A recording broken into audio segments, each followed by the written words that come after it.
पर लगाया आर्टिकल 110 के दुरुपयोग होने का आरोप। जयराम रमेश ने सुप्रीम कोर्ट में सरकार को दी है चुनौती।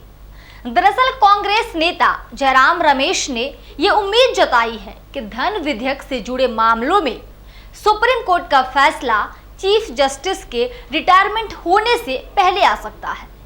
यहां आपको बता दें कि नवंबर 2024 में सुप्रीम कोर्ट के chief justice D Y Chandrachud retired होंगे। असल में सुप्रीम कोर्ट ने आधार सहित विभिन्न विधेयकों को मोदी सरकार द्वारा वित्त विधेयक के रूप में पारित कराने की वैधता को चुनौती देने वाली याचिकाओं पर सुनवाई के लिए संविधान पीठ के गठन पर विचार करने को लेकर सहमति जताई। वहीं दूसरी तरफ याचिकाकर्ताओं का कहना है कि ऐसा इसलिए किया गया ताकि राज्यसभा को दरकिनार किया जा सके, क्योंकि वहां पीएम मोदी के नेतृत्व वाली सरकार अल्पमत में थी।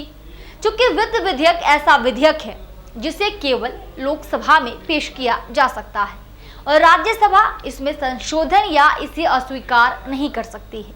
उच्च सदन केवल सिफारिशें कर सकता है जिन्हें निचला सदन स्वीकार भी कर सकता है और नहीं भी। जिसके बाद कांग्रेस ने केंद्र की मोदी सरकार पर आर्टिकल 110 के दुरुपयोग होने का आरोप लगाया है।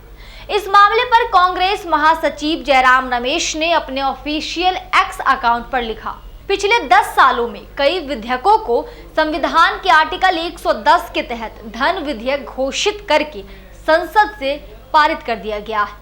इसका एक अच्छा उदाहरण 2016 का आधार अधिनियम है। मैंने इसे धन विधेयक घोषित किए जाने को सुप्रीम कोर्ट में चुनौती दी थी।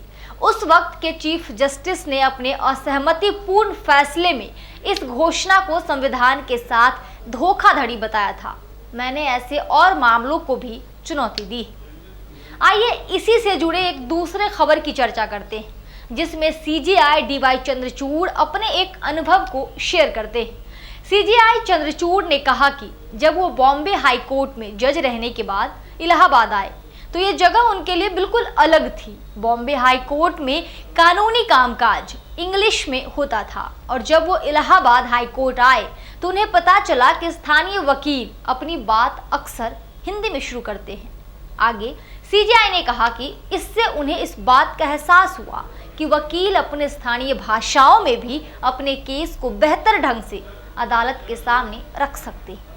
चंद्रचूड़ ने कहा कि जब आप किसी आपराधिक मामले की सुनवाई कर रहे होते, जैसे हत्या और हमले के मामले में, जब तक आप इसे हिंदी में नहीं समझ लेते कि किस हथियार से और किस तरह हत्या की गई, आप उस मामले में गवाहों की बात को किस तरह समझेंगे। उसके बयान पर वहां मौजूद वकीलों और वकालत के पेशे से जुड़े तमाम लोगों ने तालियां बजाई।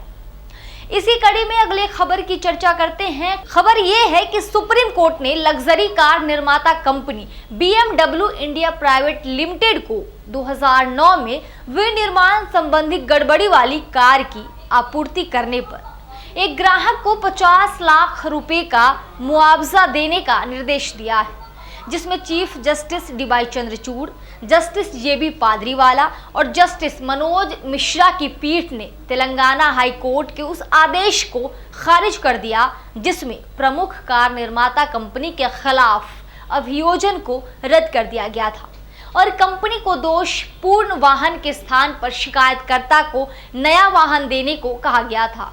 पीठ ने 10 जुलाई को अपने आदेश में कहा, इस मामले के तथ्यों और परिस्थितियों को ध्यान में रखते हुए हमारा विचार है कि निर्माता BMW इंडिया प्राइवेट लिमिटेड को विवादित सभी दावों के पूर्ण और अंतिम निपटान में 50 लाख रुपए की राशि का भुगतान करने का निर्देश दिया जाना चाहिए। निर्माता को यह राशि 10 अगस्त 2024 या उससे पहले शिकायतकर्ता को देनी होगी। पीठ ने इस तथ्य पर गौर किया कि जून-जुलाई 2012 में ही कार निर्माता ने हाई कोर्ट के आदेश के अनुपालन में पुराने वाहन को एक नए वाहन से बदलने की पेशकश की थी। पीठ ने कहा, हालांकि शिकायतकर्ता ने इस पर सहमति नहीं जताई। अगर शिकायतकर्ता ने वाहन का इस्तेमाल किया होता तो आज की तारीख तक उसका मूल्य कम हो गया होता। ये जानकारी आपको कैसी लगी? कमेंट सेक्शन में हमें जरूर बताएं। देखते रहिए दी कंटाप। शुक्रिया।